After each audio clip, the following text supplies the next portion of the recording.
অন্য কাদরে মন সে তো সোনার মদিনা,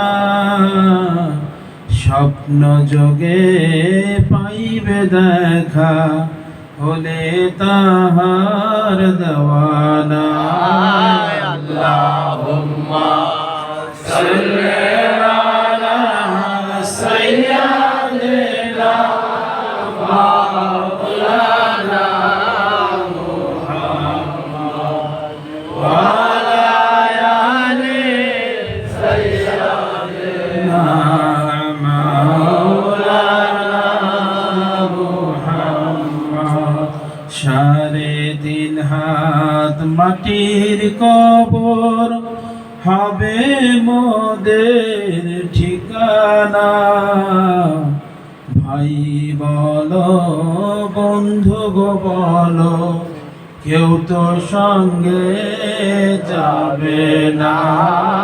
আল্লাহুম্মা সাল্লি আলা সাইয়্যিদিনা মাওলানা মুহাম্মদ ওয়া আলা আলি সাইয়্যিদিনা মাওলানা মুহাম্মদ। আলহামদুলিল্লাহ।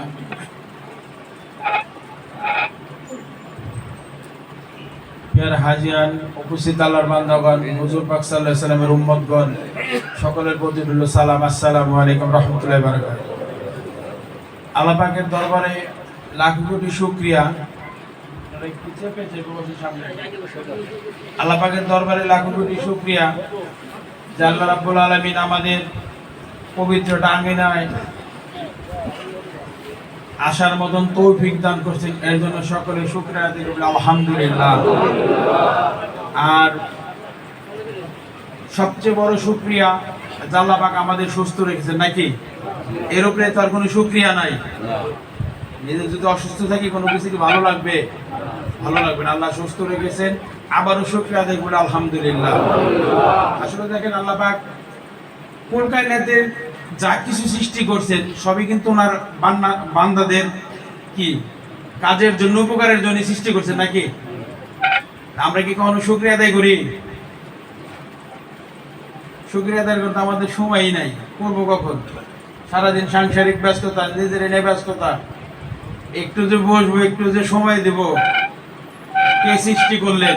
কোথায় ছিলাম? কোথায় আসছে? কোথায় বা যাবো? চিন্তা করার সময় আছে নাকি আমাদের?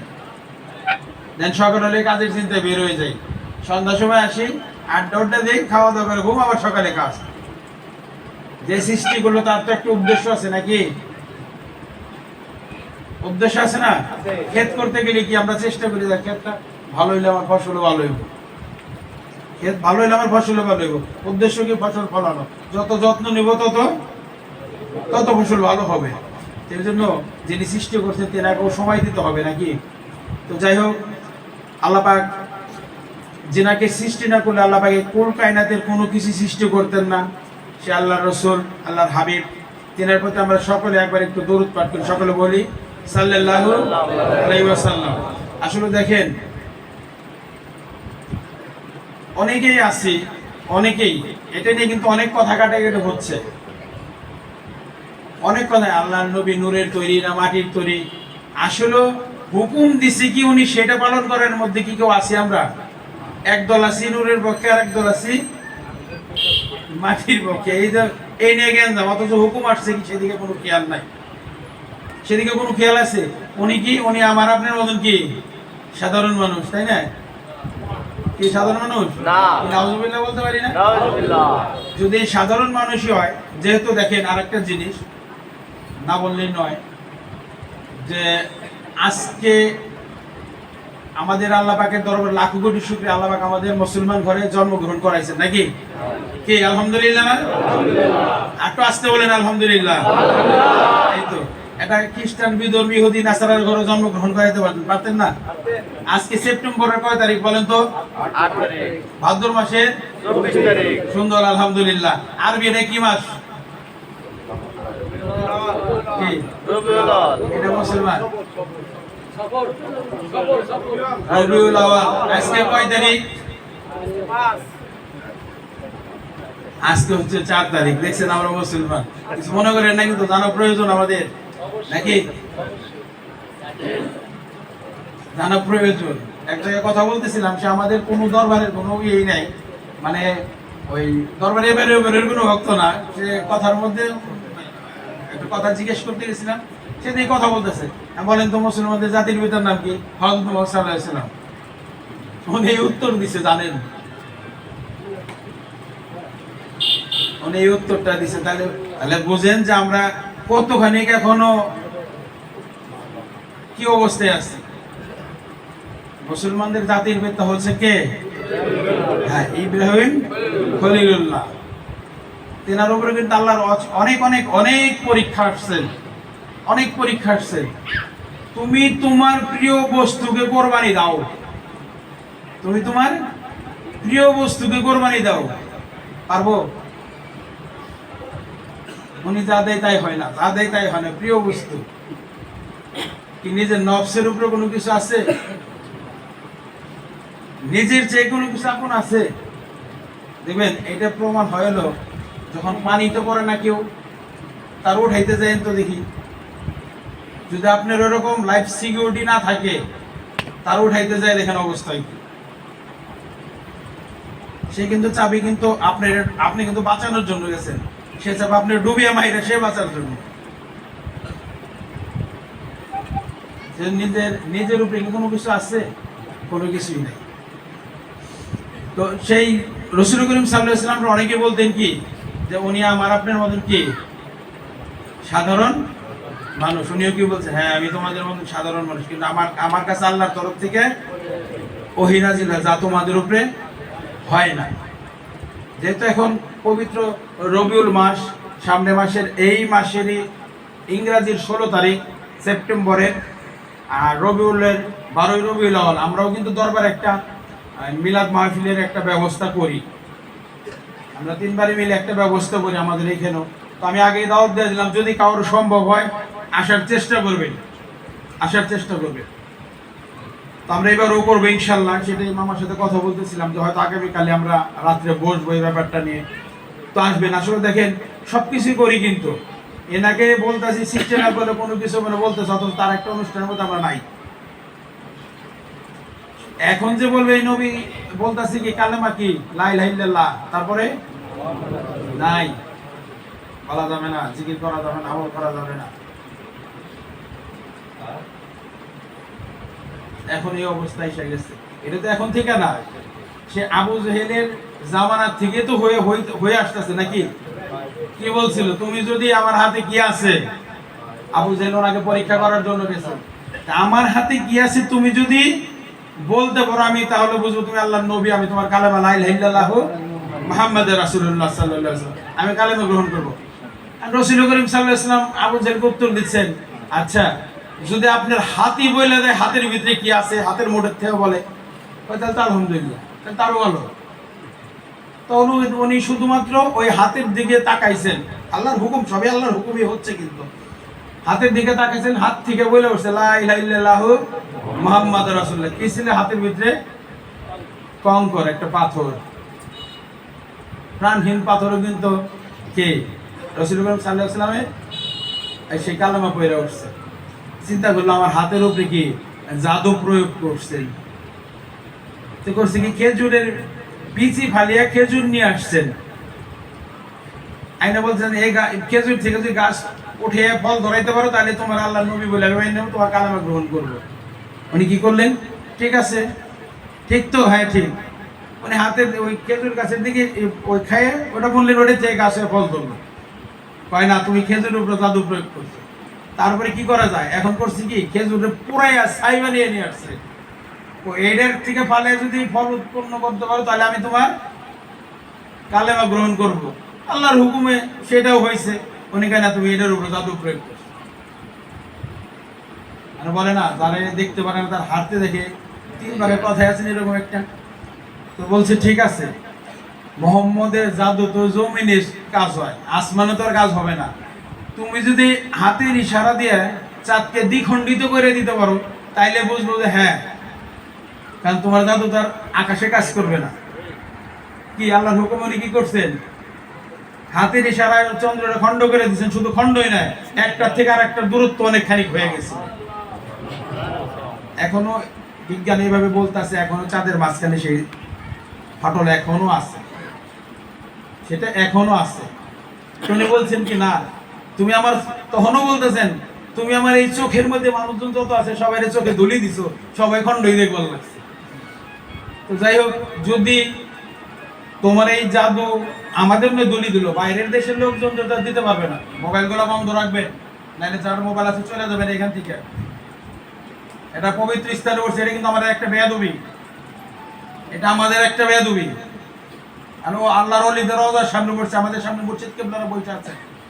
এনাদের সামনে আমি কথাবার্তা বলি মোবাইলে, মোবাইল অন থাকে, মাথায় টুপি থাকে না। আসছি দরবার অনুষ্ঠানের জন্য, কেন আসার কি প্রয়োজন ছিল আমাদের? রাগ করবেন না আমাদের, আমার কথায় যেটা বাস্তব সেটা মানতে হইব। একটা দরবারে আসছে, কোথায় যাও? দরবারে মাথায় টুপি থাকবে, লেবাস থাকবে, পাঞ্জাবি, দেখতে সুন্দর লাগবে। আপনি বলো হ্যাঁ, দরবারের থেকে ওই শুধু রাসেল ব্যানেলে, লিটন মামরনে, শাইনকর রিপন মামরনে এনে আসা না, বড়বারা দরবার শরীফ, কি তাই বলে না? তা আমরা যদি ঠিক এই লেবাসটা ধরে আসি, কি আমাদের কি মান সর্বনষ্ট হইব? মাথায় একটু টুপি রাখা কি কি যদি রসুলের কেউ একটা সুন্নত আঁকড়ে ধরে রাখতে পারে, কি হবে সাহেব? তার জন্য জান্নাত কি ওয়াজিব। যদি রসুলের একটা সুন্নত আঁকড়ে ধরে, এটা তো একটা সুন্নত নাকি?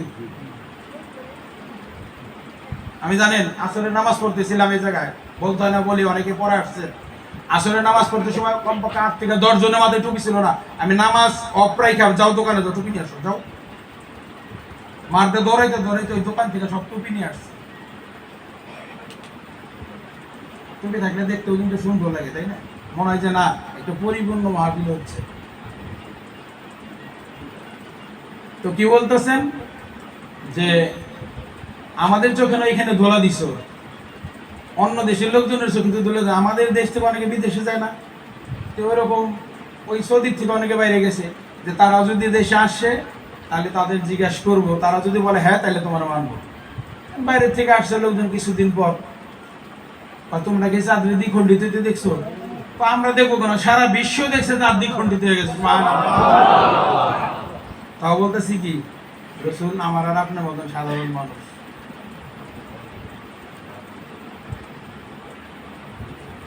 খুব সাবধান। এই এশিয়া মহাদেশে ভারত, পাকিস্তান, ইন্ডিয়া, নেপালে, শ্রীলঙ্কা, এগুলিতে আল্লাহর ওই গ্রন্থটা, নামাজ কালাম এগুলি প্রচার করছেন কারা? কারা করছেন? আমাদের বাংলাদেশে প্রচার করছেন কারা? আল্লাহর ওলিরা নাকি? আল্লাহর ওলিরা কি আমার আপনার মতন সাধারণ মানুষ ওরকম বলতে যাবো? হ্যাঁ, তাই যদি হইতো তাহলে কি ধর্ম কালামে প্রচার? একটা সময় তো অনেক আগে আমরা, কয়েক পুরুষ আগে হিন্দুদের থেকে অনেক লাঞ্ছিত, নির্যাতিত হইতে হয়েছে, হয় নাই? হ্যাঁ, দেন তো কি করছে ওরা? মুসলমান ভাত পারাবে না, ভাত ডেলা দাও, ইশারা দেওয়ার সাথে সাথে হাজার হাজার কবুতরের ভাত খেয়ে গেছে। হয় না? এগুলি ইতিহাস নাকি? এর জন্য খুব সাবধান। অনেকে ওই শেষ জামানা মনে করেন, শেষ জামানায় আমরা পৌঁছে গেছি, ইমান রক্ষা করা অনেক কি কঠিন, অনেক কঠিন ব্যাপার, অনেক অনেক কঠিন ব্যাপার।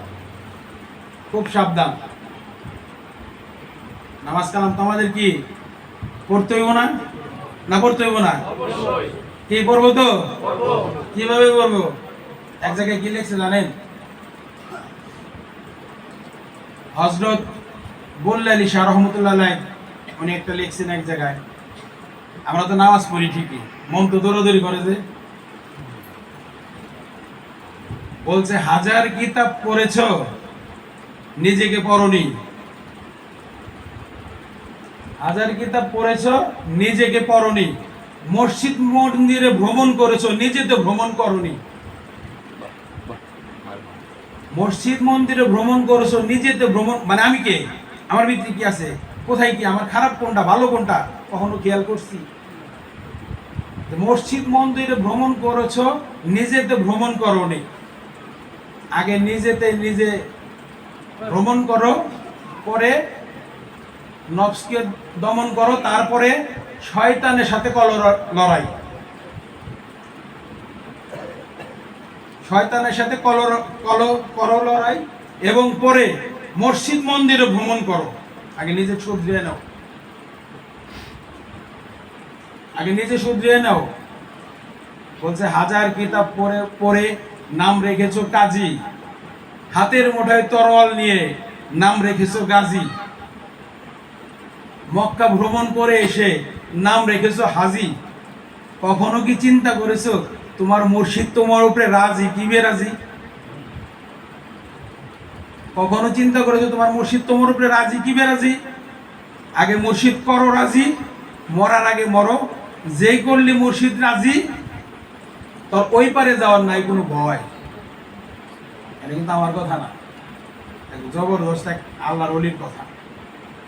যা মনে হয় তাই করি। বলছে কি, যেই করলি মুর্শিদ রাজি, ওই পারে তোর নির্ভয়, কোনো ভয়ই নাই, নির্ভয় পার হয়ে যায়। আবার এখানে কি বলছেন কবি কাজী নজরুল ইসলাম, কি বলছেন? তাওহীদেরই মুর্শিদ আমার, কি তাই বলছেন না? মুহাম্মাদের না।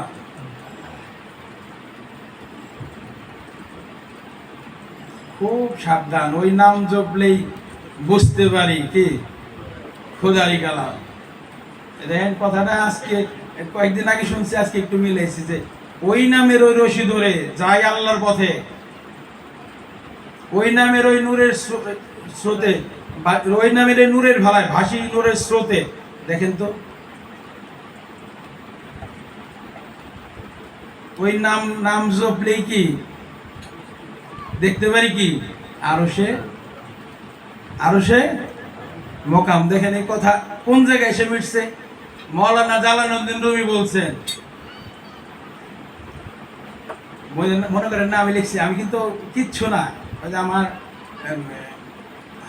বোনের হাজবেন্ড একটা কথা বলছেন যে পীরে কামিল, আসলে কিচ্ছু না, আমি কিছুই জানি না। মাত্র মানে এই রাস্তায় এসে দাঁড়াইছি, ওদের কোনো কিছুর মধ্যে দাবি নাই। তখন সম্মান লিখন লাগে ওদের না, মাত্র এসে দাঁড়াইছি। তো দেখছেন কিভাবে ওই মাওলানা জালালউদ্দিন রুমি কি বলছেন,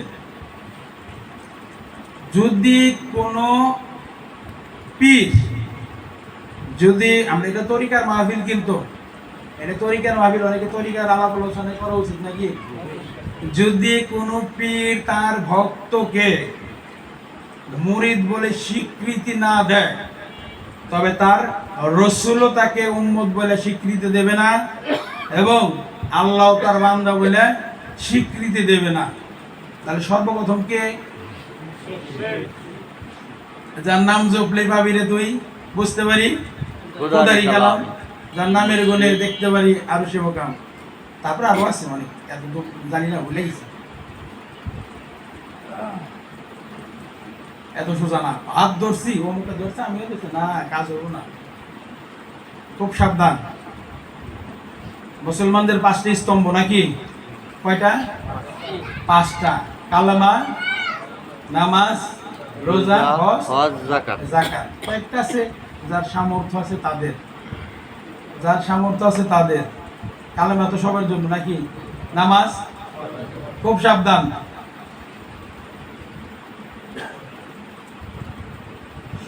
শরিয়াতের পা বন্দি না হয়ে কারো কখনো কি তরিকে আসা উচিত নাকি? সে তো কিছুই বুঝবে না। পল্লী শরিয়াতের পা বন্দি হইতে হবে, তারপরে তরিকে আসতে হবে। আমরা তো পারি না, আমরা অশিক্ষিত লোক, আমরা কম জানি, খেতে খামার। তারপর আমাদের কিন্তু চেষ্টা থাকতে হবে নাকি? নামাজটা 5 ওয়াক্ত নামাজ কারোর জন্য হুকুম, আল্লাহর হুকুম। রাসূল তাগিদ দেন নাই কি? রাসূল নামাজের তাগিদ দেন নাই? উনি শেষ সময় বলছেন কি, যখন উনি চোখ বন্ধ করছেন তখন বলছেন আসসালাতে, মানে ওনার আবু বকর কান লাগে দেখুন আস্তে আস্তে ঠোঁট নাড়ে বলে আসসালাতে উম্মতি, আসসালাতে উম্মতি, আসসালাতে উম্মতি। শেষ সময়ও এই কালেমা প্রচার করতে যায়, শরীরে রক্ত ঝরাইছেন, পায়ের জুতার সাথে ওনার পার তলে আটকে গেছে, ছোটাইতে পারেন নাই। নামাজ আমাদের পড়তেই হবে। নামাজ ছাড়া কোনো উপায় আছে? কোনো উপায় নাই। নামাজ আমাদের পড়তেই হবে, নামাজ পড়তেই হবে একবার। অন্তত তরিকার ভক্ত যারা আছেন, নামাজ দিছি কি দণ্ডায়মান স্মরণ করেন, সংযোগ হও কার সাথে? কার সাথে? হিসাব করে নেন। আসসালাতুল মিরাজুল মুমিন কার কথা? আল্লাহর কথা। হ্যাঁ, আল্লাহ। এই যদি হয় আসসালাতুল মিরাজুল মুমিন, তাহলে আমি যখন সালাতে দাঁড়াবো কি মিরাজ হচ্ছে না? নাকি হয় নাই? মিরাজ তো আল্লাহ তো রাসূলের সাথে কি করছেন? কথোপকথন করছেন না? আমার উত্তরটা দিব কে? আমি কার সামনে? কে আমার সামনে? কারে দাঁড়া করছি?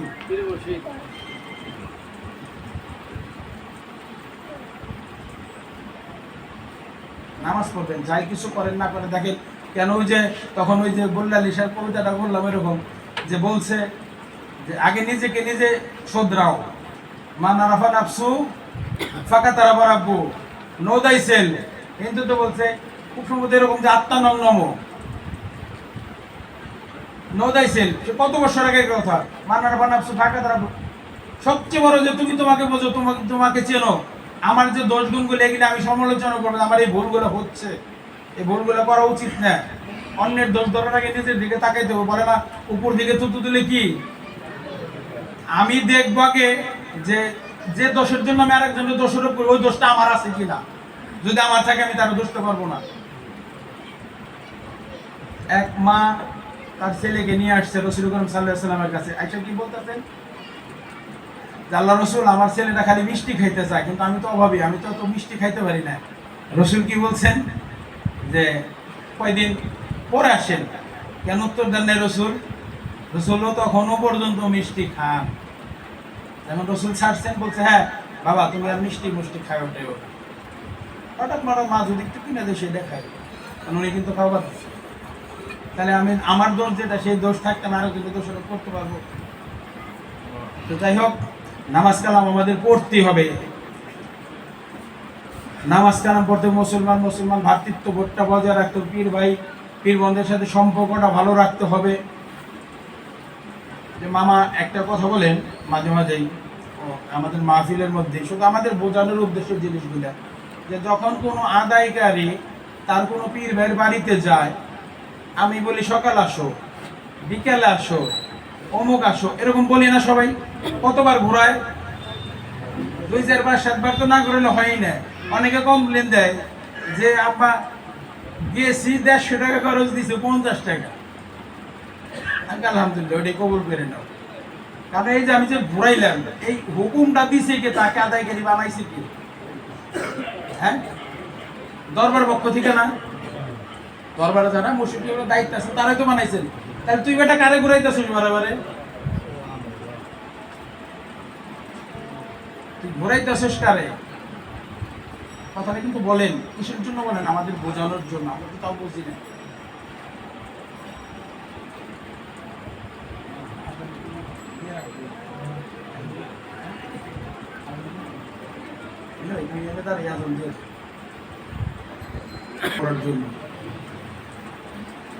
এর কোনো বিকল্প নাই কিন্তু। কারণ দেখেন, এটার সাথে কোনো কিছু ভুল বললাম, এটার সাথে কোনো কিছু কম্পেয়ারিং চলবে না। বলা যাবে না যে আমি অমুক কাজে ব্যস্ত ছিলাম, অমুক দিয়ে আটকা ছিলাম। না, লাভ নাই। কোনো লাভ আছে? লাভ নাই। এবং কি শেষ সময় যেখানে নেবে সেখানের জন্য কিছু প্রিপারেশন, কিছু প্রস্তুতি তো নিয়ে যেতে হবে নাকি? হ্যাঁ, নিয়ে যেতে হবে কিছু। যা বলছে আমাদের নিয়ে যেতে হবে না, এমনি করলে হইব নাকি?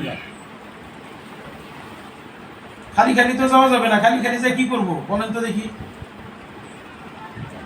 এমনি তো বলে নাই যে time and tide wait for none, সময় স্রোত কারোর জন্য অপেক্ষা করে না, করে? But one person can waiting for you, কিন্তু একজন তোমার জন্য অপেক্ষা করতেছে। Do you know? তুমি কি জানো who is he? Say K? He is Azrael. He must be come and take your and my জান। সুবহানাল্লাহ। সে অবশ্যই আমাদের কাছে কি আসবেন না? আসবেন, এবং আমাদের জান কবজ করে কি নিয়ে যাবেন। আমাদের জান কবজ করে নিয়ে যাবেন। উপায়ই নাই। অংশটা দিতে পারবো? এরা কামটা সেরে আছে, এই অমুক করে আছে, করে নেন, হইব? হইব না কিন্তু। দেখবেন একটা বিয়ে বাড়িতে গেলেও কিন্তু আমরা একটু প্রিপারেশন নিই, 3-4 দিন থাকবো, কাপড় চোপড় কি কিনব, বিয়েতে হলুদে ফিরানিতে কি কি পরবো, বাচ্চা কাচ্চাদের জন্য কিনে ওই বাড়ির জন্য কি ফর্মাল কি প্রিপারেশন নেই না? এটা আমরা দেখবেন 15-20 দিন আগে থেকে প্রিপারেশন নিয়ে রাখি। একজনকে জিজ্ঞেস করা হয়েছিল কি জানেন, এক বুজুর্গ জিজ্ঞেস করা হয়েছিল, বয়স তো হয়ে যাইতেছে এরকম, নামাজ কালাম ইবাদত বন্দি করবো না? হ্যাঁ করবো। তো কবে? মৃত্যুর আগের দিন। তারা প্রশ্ন, তার কথা শুনে হতভম্ব, মৃত্যুর আগের দিন মানে তুমি তো এখনো মরতে পারো। তাহলে আমার এখনই চিন্তা করতে হইব, আমার কালকে থেকে চিন্তা করতে হবে আমি কালকে মরতে পারি। মানে প্রতিটা ক্ষণই চিন্তা করতে হবে কখন জানি কল্লু নাফসের জায়গাতুল মউতের ডাকে সারা দিয়ে আমাকে চলে যেতেই হবে, কোনো উপায় নাই। কেউ গেছে সাথে, অনেকে আত্মীয় স্বজনকে দিচ্ছি, নিজেরাও দিচ্ছি, কেউ সাথে ছিলাম, ওই যে আমল ওইটুক সাহায্য করবে, এছাড়া কোনো উপায় নাই, সাহায্য করবেই আমলটুক, তাছাড়া কোনো উপায় নাই। যদি ওই যে যদি মনে করেন মুর্শিদের সাথে ফানা ফিল্লা হয়ে ধরাধাম ত্যাগ করতে পারেন, তাহলে ওই যে আমির খসরুর মতন কবরে মুখ সরেলেও দেখবো কি নিজামুদ্দিন আউলে শুয়ে রয়েছে, আমির খসরু নাই। আবার ঘরে গেছে যে দেখে কি ঘরে আমির খসরু দিব্যি বসে আছেন, ওইরকম হইতে হইব তো। জুনায়েদ বাগদাদি রহমতুল্লাহ আলাইহি কি বলছেন জানেন? এটা আমরা কই না, জিকির করো, জিকির করলে কল্প ভালো থাকে, অমুক থাকে, তোমার শরীর ভালো থাকবে। জুনায়েদ বাগদাদি রহমতুল্লাহ আলাইহি বলছেন, লা হাওলা দিয়ে নফস দমন করা যায় না, লা হাওলা দিয়ে নফস দমন করা যায় না। নফস দমন করতে হইলে নফস দমন করার হাকিকি ঔষধ হচ্ছে পীরের সহবতে বসা। কয়জনে পারি সময় দিতে, কয়জনে পারি? পারলাম না, আমার মুর্শিদ কেবলা তো আমার এই হুকুমটা দিছে, ধ্যান করবে, হ্যাঁ উনি আমার সামনে আছে, এইভাবে চলি, এইভাবে করি, জবান ঠিক করতে হইব। তো যাই হোক, আল্লাহ পাক আমাদের সঠিক সত্যপথে চলার মতন তৌফিক দান করে সকল বলে আমিন। আর আজকে দেখেন, বিশেষ করে আজকে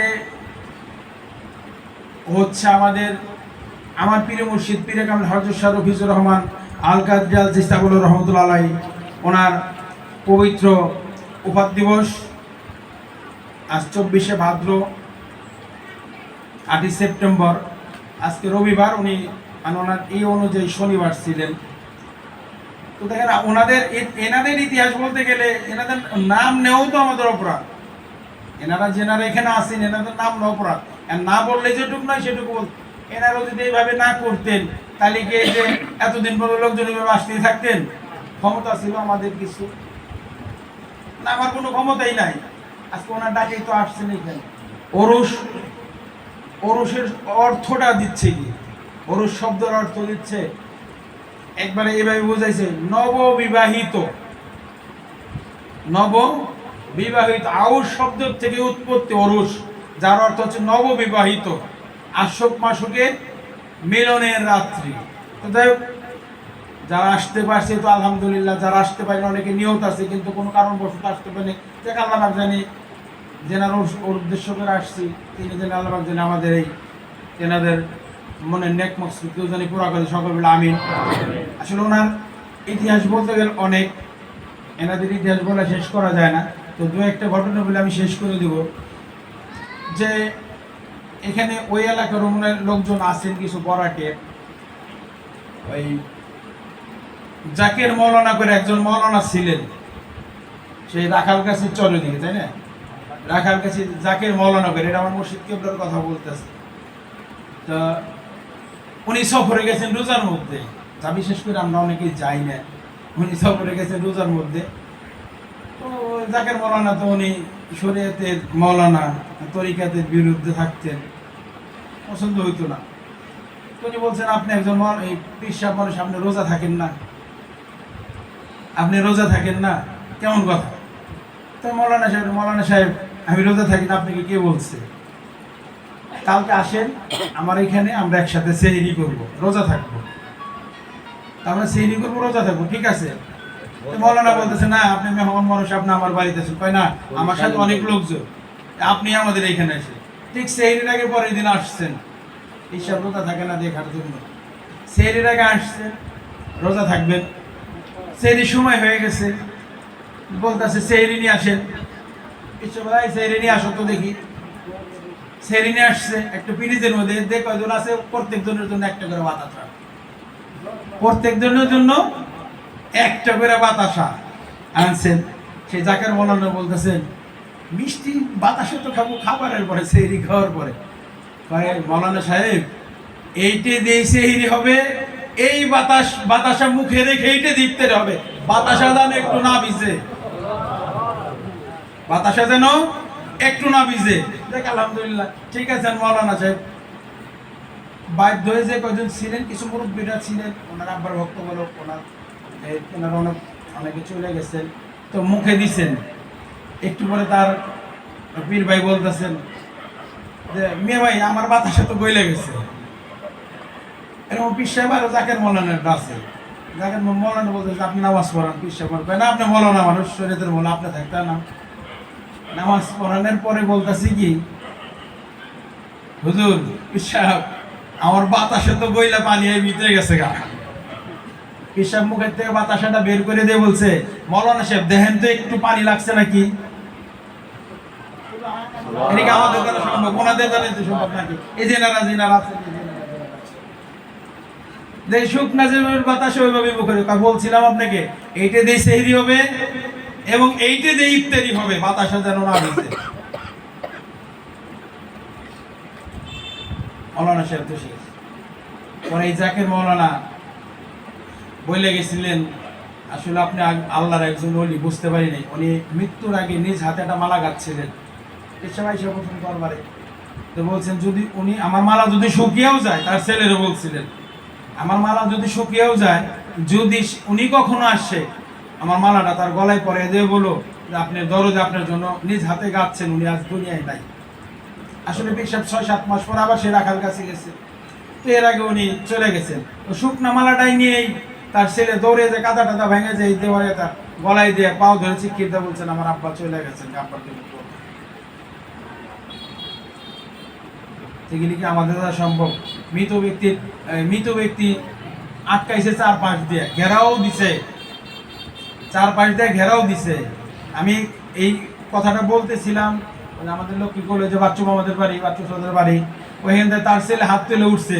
আমি যে আপনি হুজুর আমার এই মা এখনো জীবিত আছেন, যাকে সাপে কাটছে, যাকে কবর খোঁড়া হয়েছে, বাঁশ কাটা হয়েছে, কাফনের কাপড় এনে ইমাম সাহেব কাটাইছেন কাপড়, তারে গোসলের জন্য পর্দা টাঙানো নিয়েছে, মহিলাদের পর্দা টাঙানো নিয়েছে পর্দা। তখন উনি আর হয়তো ইমান আলীর অনেকেই চিনতেন, ইমান আলী ঈশ্বরের আব্বার ভক্ত। তো উনি যাচ্ছেন, তো বলতেছে ওই যে পিসাব যাইতেছে, ধরেন গড়পাড়া দরবার, জানে তো গড়পাড়া দরবারের একটা হক আছে, জোর করে ধরছি সবাই, আল্লাহর মাল আল্লাহ নিয়ে গেছে, আমার কি কোনো কিছু করার আছে? তো যাই জোর করে ইমান আলী বলতেছে মিয়া ভাই একটু দেন, আল্লাহ যা করে মালিক যা করে করবো না, দেন। তো পিসাবে বলছে ঠিক আছে তাহলে একটু কাঁসার বদনায় 1 বন্ধ পানি দাও, কাঁসার বদনায় 1 বন্ধ পানি দাও। তো পানি দেওয়ার পর বলছে খাওয়াই দাও, ছিটিয়ে দাও, খাওয়াই দেয় ছিটিয়ে দেয়, খাওয়া যায় না। পিসাবকে ধরো চলে গেছে, এটা ফিরবো, ওই দাও আর 1 বন্ধা পানি দাও। আর 1 বন্ধা পানি দিছে, ছিটিয়ে দিছে, খাওয়াই দিছে, সে তারা ডাইকা রাখছে, সে উঠা বলতেছে আমার খিদা লাগছে খাইতে দাও। এখনো সে জীবিত, এখনো জীবিত আছে না? এই বাচ্চু এখনো জীবিত আছেন না? এখনো সে জীবিত আছে। তার ছেলে আমারে বলছে, তার ছেলে বলছে, অন্য কেউ বলতো হয়তো বলতাম যে বানোয়াট গল্প করতেছে, তার ছেলে বলছে কথা।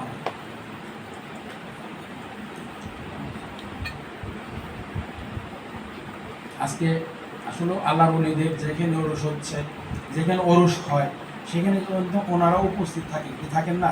ওনারা কি দেখেন না? ওনার শরীরে তো ঘোষণা করছে আমার বন্ধুদের তোমরা মৃত বলিও না। তারা না রিজিকের চিন্তা করে, না তারা ভয় পায়, তারা সরাসরি আমার কাছ থেকে কি রিজিক প্রাপ্ত, তারা সরাসরি আমার থেকে রিজিক প্রাপ্ত। তো ওনার আরেকটা কথা বলবো আমি, উনি চলে গেলেন, আমি কিন্তু ওনার সামনে বসা, আমি ওনার সাথে বসা। তো যেদিন উনি চলে গেলেন, যে মুহূর্তটায় অনেকেই ছিলেন ঘর করতে, আম্মারা অবস্থা খুব খারাপ, শারীরিক অসুস্থতা ছিলেন, সবাই আসলেন দেখার জন্য। আম্মা আসছেন, ছোট খালা আসছেন, বড় খালা আসছেন, আমার পীরমা মানে আমার নানুজন ছিলেন, বড় মা কুড়ি খালাম্মা ছিলেন, আপনারা ছিলেন। উনি কান্নাকাটি করতেছে সন্ধ্যার পরে, বৃহস্পতিবার রাত। বিশ্বাস করতেছি কি, এই তোরা কান্নাকাটি করিস কে? আমার সামনে কথা, আমি মাজারের বারান্দায় দাঁড়িয়ে আছি, কিন্তু আমার সামনের কথা, তোরা কান্নাকাটি করিস কেন? আমার ঘরের কাজ এখনো শেষ হয় নাই, আমি আজকে যাইতেছি না।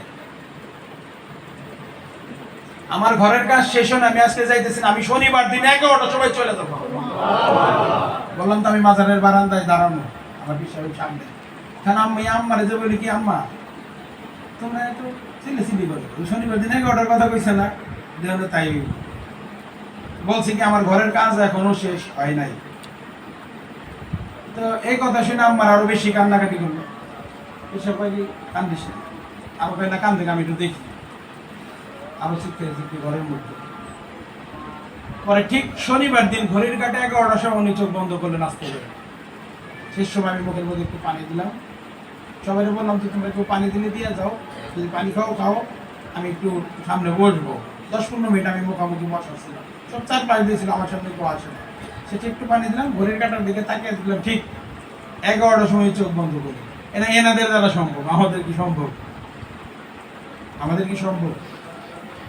তো যাই হোক, আলহামদুলিল্লাহ আপনারা যারা আসছেন, অনেক কাজকর্ম রেখে আসছেন, এটাও আসলে একটা ত্যাগ। এইটাও ত্যাগ, এই ত্যাগেরও সাক্ষী গড়পাড়া দরবার শুরু হয়ে থাকবেন, নাকি থাকবেন না? আমাদের মুর্শিদ কিবলা যিনারা এখানে আসছেন, আল্লাহর বন্ধুরা যিনারা আছেন, যিনারা দেখতেছেন না যে আপনারা আসছেন কত ত্যাগ করে, কত কষ্ট করে। তবে আমি আরো খুশি হইতাম, যদিও খুশি হয়েছি, আরো খুশি হতাম, অর্ধেক লোক এইখানে উপস্থিত নাই, আসেই নেই, আসেন নাই।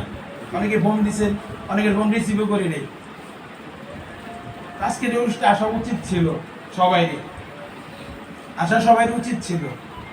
দেখ আলহামদুলিল্লাহ, আসলে নিয়ত গুণ হইলো বরকত, নাকি? আমি আগে তাবলিগ করতাম, জানেন, তাবলিগে জায়গায় যাইতাম।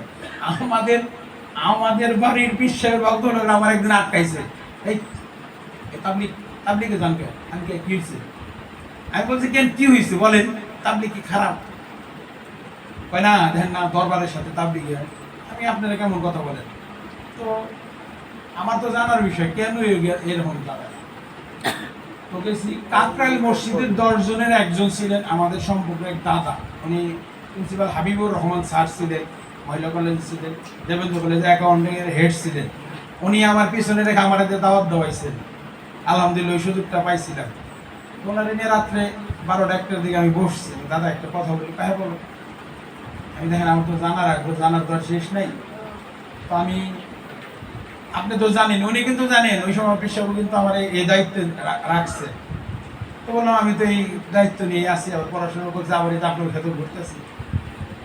কয়েকটি দেখো, উনি আমার বলছে, দেখো যারা জানে না তাই এইটা বলে, তোমাদের যে দরবার শরীফ আছে, তোমরা তো সেখান থেকে সেই কালেমার দাওয়াতটাই দিচ্ছ নাকি? আমি হ্যাঁ। নামাজের হুকুমটাই তো দিচ্ছ, হ্যাঁ।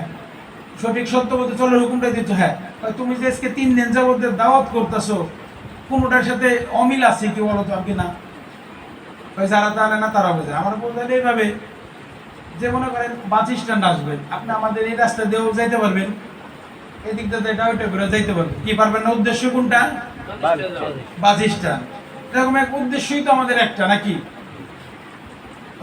উনি আসলে জ্ঞানী ভাবে বুঝ দিতে পারে, নাকি? সবাই পারে না, সবাই পারে না। তো এনারা ওইভাবে বইলা যাবে নাকি আমরা পারবো? আমাদের সম্ভব না। এনার আর এক ভাই পীরে কামেল হযরত শাহ সৈয়দুর রহমান, আবার আলকাদ গাজী ইস্তাবুল রহমতুল্লাহ, আবার আরেক নাম হবে। উনি কিন্তু ওই যে 8টা সাড়ে সোহেল কিন্তু ওরসের মধ্যে বলেন, 8টা সাড়ে 8টার সময় উনি সোহেল মামারা বলতে, সোহেল সবাই ডাক দাও, আমি আর থাকতেছি, দেখেন তো দি এনারা কিভাবে বইলে আড়াল হয়েছেন। আসলে আছেন। আমরা দেখতে পাচ্ছি আল্লাহ বলছেন আমি যা জানি তোমরা কি তা জানো, তোমরা তা জানো না।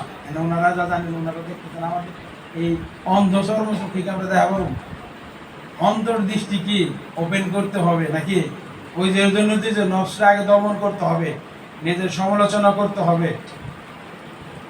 কারণ 24 ঘন্টার 5-5 মিনিট, 30 মিনিট, 40, 50 মিনিট আমি মসজিদে গেলাম 5 ওয়াক্তে, বাকি কিন্তু ওই 23 ঘন্টা 10 মিনিট আমি বাইরে থাকি। ইবাদত কিন্তু আমার বাইরে বেশি নাকি?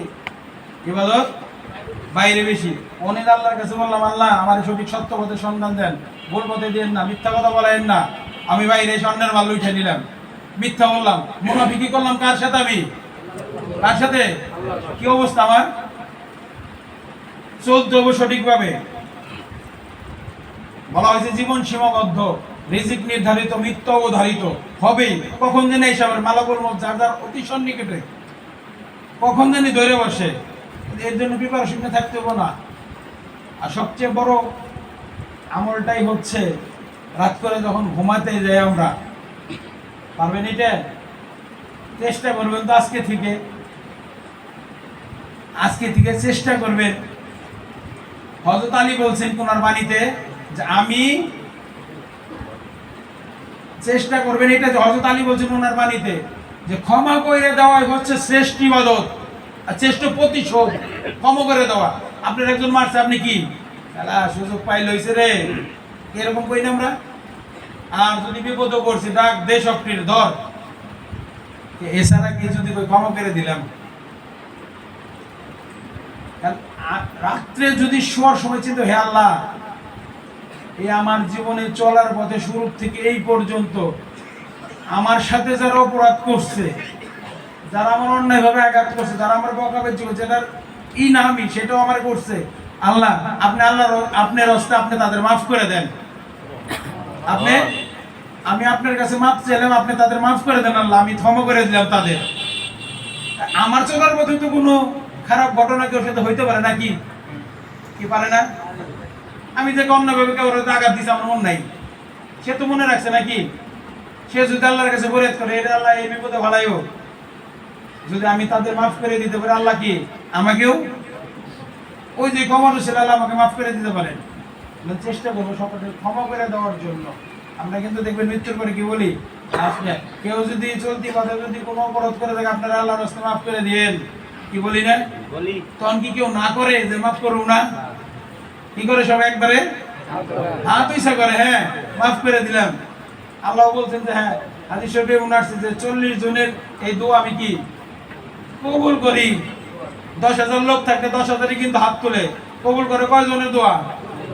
40 জন। তাহলে দেখেন তো কত। বলা হয়েছে সেই 40 জন যারা জীবনে মিথ্যা কথা বলেন নাই। বলা হয়েছে সেই 40 জন যারা অন্যের মাল লুটা খান নাই। বলা হয়েছে সেই 40 জন যারা এক ওয়াক্ত নামাজ কাজা করেন নাই। আছে না? 10,000-এর মধ্যে 40 জন। খুঁজে পাওয়া কষ্ট না? কি খুঁজে পাওয়া কষ্ট না? খুঁজে অনেক কষ্ট। হাত কিন্তু সব মাফ করে দিলেন। এর জন্য চিন্তা করতে হবে কখন যেন আমার ডাক পড়ে, আমি অপরাধী হয়ে যাবো কেন? যেমন জীবন করিও গঠন, মরিয়া হাসিবে তুমি, কাঁদিবে ভুবন। এই চেষ্টাটা করতে হইবে, এই চেষ্টাটা করতে হইবে। আর আজকের এই পবিত্র রোশ মোবারকে যারা এসেছেন, যারা চাল দিয়ে ডাল দিয়ে বড় যেভাবে সহযোগিতা করছেন, সকলের হাদিয়াকে জানি আমার এই দরবার কর্তৃপক্ষ থেকে জানি খুশি হয়ে আল্লাহ এবং আল্লাহ রসুল এবং আল্লাহ জানি কবুল আর মঞ্জুর করেন সকল বেলা। আমিন। আজকে এই উদ্দেশ্য করে জানি আল্লাহ পাক আমাদের জিন্দগির সমস্ত গুনাহগারকে মাফ করে দেন সকল বেলা। আমিন। আর জিনাদের, বিশেষ করে জিনাদের পিতামাতা এখনো জীবিত আছেন, খুব সাবধান। পীর আগে না, কিন্তু পীর মুর্শিদ আগে না, আগে যার যার পিতামাতা খেয়াল রাখবেন কিন্তু তার দিকে। মনে করেন না গাছের ফল ছিঁড়ে নিলাম, মায়েরা পরে খাওয়া, আগে পীর খাওয়া। পীর খুশি থাকলেই তো খুশি। পীর তখনই খুশি হবে যখন পীর যদি জানতে পারে, কিংবা পীর যদি জিজ্ঞাসা করে তোমার মারে দিয়ে আসছো, যদি বলে না হ্যাঁ আমি আছি, মনে করেন আমার আগে দে, পরে তার বাপ মা পরে ধরো ঈদের মধ্যে আগে আমার দে, পরে ধর বাপ মা তুই বললি কি আমার তার বিষয় না, আগে আমার দিয়ে দে, হবে? ওই পীরও ভাও ওই ভক্তও ভাও নাকি?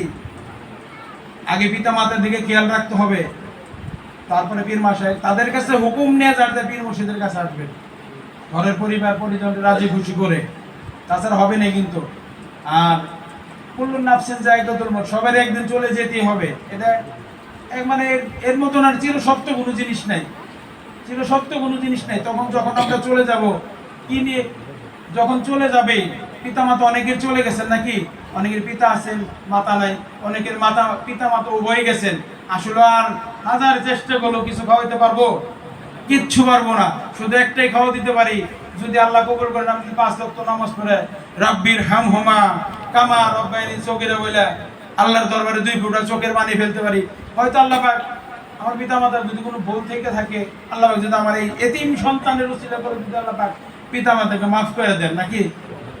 দেখেন অনেকের আছে আমরা বুঝি না, বলা হয়েছে এরকম, একটা কথা বলে শেষ করে দেব, বলা হচ্ছে এরকম যে এখন দেখবেন পিতা মাতা বয়স হয়ে গেলে কি হয়ে যায়, বোঝা, কি বোঝা হয় না, বোঝা হয়ে যায়। এরকম শহরের বাড়ি, মা গেছেন, মুরব্বী মানুষ হলে একটু কিন্তু উল্টাপাল্টা করে নাকি, করে না? সব সময় যে সে ঠিকভাবে কাজ করতে হবে তা না কিন্তু। আসলে আমি পছন্দ করি না তোমার বাড়ি খেয়া দাও, তুমি যতই ভালো করুক আমি কমপ্লেন করবো অফিস থেকে আসার পর। খালি তো বলতেছে আপনার তোমার মা এইরকম উল্টা পাল্টা হেন তলে এগুলি ওগুলি সরে দাও, বৃদ্ধাশ্রমে দিয়ে আসো।